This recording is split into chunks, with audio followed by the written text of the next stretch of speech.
Good morning. Meron nga pala tayong dalawang brand ng M92 dito. Isang double bell with pre-hard case na yan. And yung WE. Yan, medyo magandang brand and mas mahal po yan. Itatas natin yung FPS ng dalawa.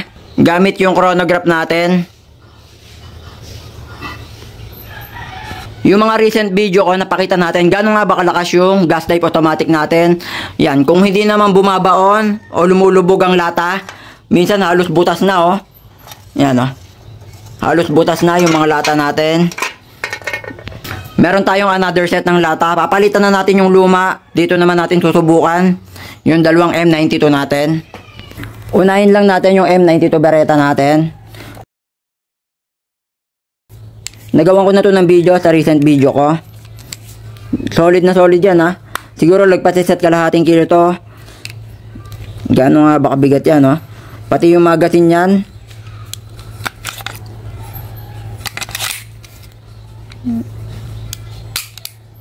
Diba? Nagkakak din siya oh. Yun oh, yung hammer niya sa likod. Yun oh. So, yan. Next is yung WE na brand M92 Silver Chrome yan ah. So, kahit yung magazine niya silver na silver. Full metal alloy na rin yan. Mabigat din to oh. So, yan.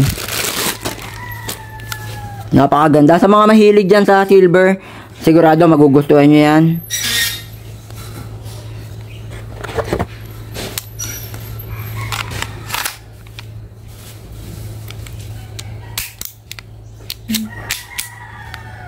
Yan. Dito sa double bell M92 Beretta natin na color black, mag-EPS test lang tayo ha. Since nagawa na natin siya ng test fire o nasubukan na natin yung lakas niya sa recent video natin. Meron ako niyan yung mga pinakaunang-unang video ko pa sa YouTube. So maglagay lang tayo ng green gas. Ito yung magazine niya. So ito yung inlet valve niya mga sir. Dito yung parang color gold na may butas. Diyan yung ipapasok yung green gas. Ayan, kita ba? Ito yung parang may pin na yan. So, ito yung green gas natin. So, nakita ko nga, sabi ko nga dito sa pin. Then, connect nyo lang yan. Count lang kayo, mga 5 to 10 seconds. Yan.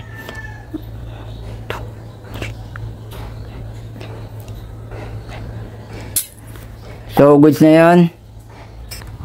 0.20 pala yung ginamit natin na BBs. So, yan. Konti lang yung nilagay ko. FPS test lang naman.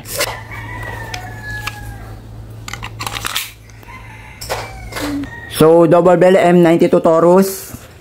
Tulad ng sinabi ko, automatic siya. Gas type automatic. Isang kasa lang siya. Yan. Semi-auto yan ha.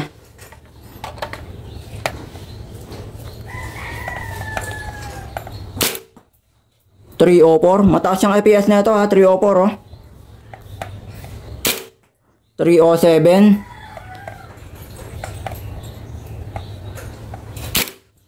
306. Sulit na dito oh. Budget meal lang pero mataas na FPS, nasa 300 plus. Ito naman yung itatry natin, yung WE Silver Chrome yan ha. Ulitin ko, Silver Chrome. Pag bumili kayo niyan, syempre, yan oh. Meron ng manual na kasama.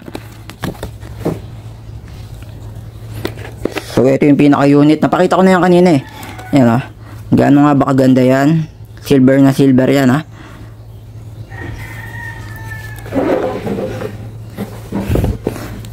Lagyan ko na siya ng BBs. Papakita ko lang din paano nga ba yung tamang paglagay. Napakita ko na to sa mga recent video ko eh. Paano yung tamang paglagay ng BBs. So yan. Diba yung iba sa taas naglalagay. Dito po ang tamang paglagay niyan. Yan. Yan sa ilalim. Pe-press nyo lang sa baba yung yan ah. Para makapaglagay kayo ng bala. So, ito yung markings ng brand. WE siya. Ayan na. So, ito yung inlet valve. Dito nyo lalagyan o kakargahan ng green gas. So, ganun lang ulit. 5 to 10 seconds lang.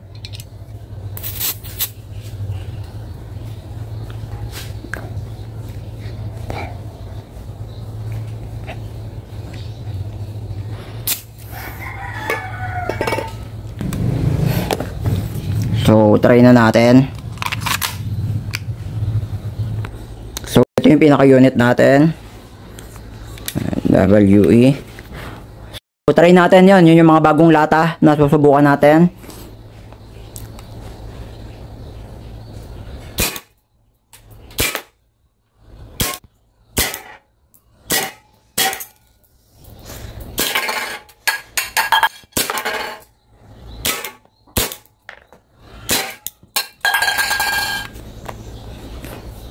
So, ito yung mga bagong lata natin, oh. Yan, oh. So, nagkaroon siya ng damage, bumaon. Ito, tumagos, oh. Butas. Then, ito, bumaon din. So, ito isang lata. Ayun, oh. Halos nabutas siya. So, check natin to. Nasa sahig. So, yun. Baon. Halos baon din, oh. Ibang-iba yung power na ito ng M92 Silver Chrome natin. WE ang brand. FPS test naman tayo.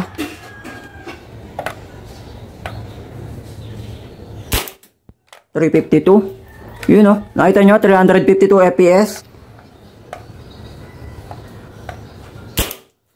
345. 344. Napaka-solid nito mga sir. 343. Tinamaan pa nga yung isang lata sa likod, oh. Kung papipiliin ako, ano nga ba sa dalawang to? Yung M92 na double bell ang brand, color black yan, o yung WE Silver Chrome? Para sa akin, mas gusto ko yung WE na Silver Chrome. Medyo mahal lang siya, pero sulit na sulit ang pera nyo. Then, magandang brand yan, no? WE, kilalang kilala yan kahit sa ibang bansa.